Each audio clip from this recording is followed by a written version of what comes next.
Uticaj vazduhoplovnih propisa na bezbednost letenja sportske avijacije i upravljanje vazdušnim prostorom bila je tema koja je za zajednički sto dovela predstavnike skoro svih relevantnih institucija i udruženja iz naše zemlje, ali i iz regiona.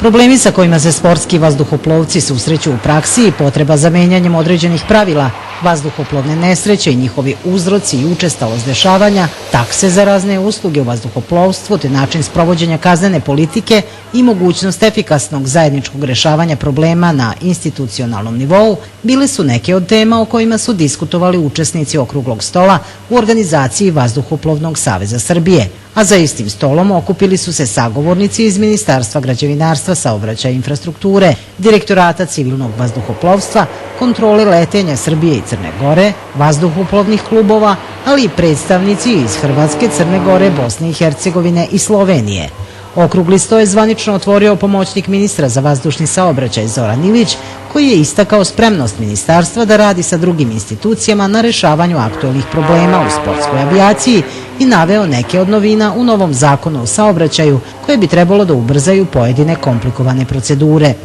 Nesreće se uglavnom dešavaju zbog ljudskog faktora, najčešće su na početku i na kraju sezone, ukazao je Željko Ovuka, generalni sekretar Vazduhoplovnog saveza Srbije, i skrenuo pažnju na činjenicu da restriktivna i skupa regulativa u pojedinim segmentima neretko dovodi do povećanja ilegalnog letenja. Prema njegovim rečima, kaznena politika postoji, međutim nadzor na terenu je slab jer je mali broj inspektora, a velika razuđenost, pa se najčešće izlazi po prijavama. Stoga je potrebno ili povećati broj inspektora ili jedan deo preneti u nadležnost Vazduhoplovnog saveza Srbije, smatra Ovuka. Zaključak okruglog stola je da kroz Vazduhoplovni savez Srbije treba u budućnosti formulisati probleme sa kojima se suočavaju klubovi i u saradnji sa nadležnim institucijama raditi na njihovom rešavanju u što kraćim rokovima. Ovaj okrugli sto organizovan je kroz projekat prekograničnog vazduhoplovnog uvezivanja iz predpristupnih fondova Evropske unije, a cilj je podizanje bezbednosti u vazduhoplovstvu, jačanje malih sportskih aerodroma